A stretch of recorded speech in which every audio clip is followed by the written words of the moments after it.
I want to tell you something I learned too late. Not from a book, not from a podcast, not from a doctor's warning I actually listened to. I learned it the hard way, and once you understand it, you can't ununderstand it. For most of my life, I believed money was the most important form of security. If you had enough of it, everything else could be fixed. Problems could be solved. Mistakes could be corrected. Comfort could be bought. Health felt negotiable, something you could deal with later. When I was younger, I treated my body like a tool. If it worked, I used it. If it hurt, I ignored it. That year kept moving. I watched people around me do the same thing. Working late, skipping meals, living on caffeine and stress. Here's the problem. Stability doesn't announce itself. It just keeps getting postponed. I used to think health was something you noticed only when it was gone. That turned out to be true. But by then, it was already too late to negotiate. The first warning signs were quiet. Fatigue that didn't go away. A tightness in my chest I blamed on stress. Sleep that stopped feeling restorative. Nothing dramatic. So I ignored it, because ignoring it was convenient. Money, on the other hand, felt urgent. Deadlines mattered. Meetings mattered. Growth mattered. My body felt like background noise, until it wasn't. The day everything changed didn't look special. No build-up, no sense of finality, just an ordinary morning that ended in a hospital room. Monitors beeping softly, a doctor using words that suddenly felt very real. That's when it hit me. I could replace income. I could rebuild status. I could even recover from failure. But I couldn't rewind my body. Money is renewable. Health is not. Here's something no one likes to admit. When you lose money, people encourage you. When you lose health, the language changes. Doctors manage expectations. Friends speak carefully. The future suddenly has conditions. I met people in waiting rooms who had everything I once wanted. Successful careers, impressive titles, stories full of achievement. One man told me he spent 30 years building a company, never took a real vacation, never stopped answering emails, proud of his discipline. Now he measured his days in energy, not ambition. He didn't talk about money. He talked about walking without pain. That's when I realized something uncomfortable. We don't actually sacrifice health for money.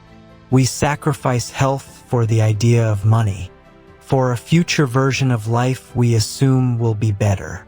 But here's the truth. When health disappears, your future collapses into the present.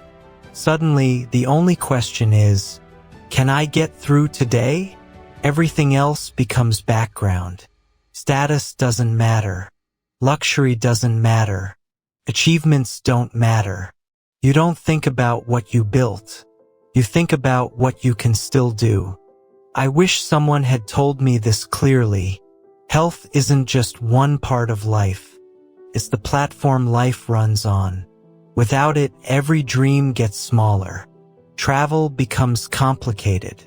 Freedom becomes conditional. Independence becomes fragile. You don't notice health when it's there. That's the tragedy of it. It does its job quietly, until one day it stops. I used to think wealth bought freedom. Now I know better. Health buys choice. The choice to wake up without pain. The choice to move without fear. The choice to live without calculating consequences. Money can't give you that back once it's gone. This isn't a message about fear. It's a message about priority. You don't need to quit your job. You don't need to abandon ambition. You don't need to live like nothing matters. You just need to stop acting like your body is replaceable. Because it isn't. Here's the part that hurts the most. Most people don't change after the first warning. They change after the second, or the third, or the one that can't be undone. I thought I had time. I thought I could push a little harder. I thought my body would forgive me. It doesn't work that way. Health doesn't negotiate. It doesn't care about your plans. It doesn't care about your goals. It only responds to how you treat it. And when it's gone, you finally understand its value. When understanding no longer helps. If you're listening to this while exhausted, while telling yourself you'll rest later, while ignoring signals you don't want to deal with, please hear this. Later is not guaranteed. Money comes back. Opportunities return. Health rarely does. This channel isn't here to scare you. It's here to slow you down enough to notice what matters. If this story stayed with you, you already know why. Subscribe for more quiet stories about life, health, and the things we only understand once they're fragile. Deal with, please hear this, later is not guaranteed. Money comes back. Opportunities return. Health rarely does. This channel isn't here to scare you. It's here to slow you down enough to notice what matters. If this story stayed with you, you already know why. Subscribe for more quiet stories about life, health, and the things we only understand once they're fragile.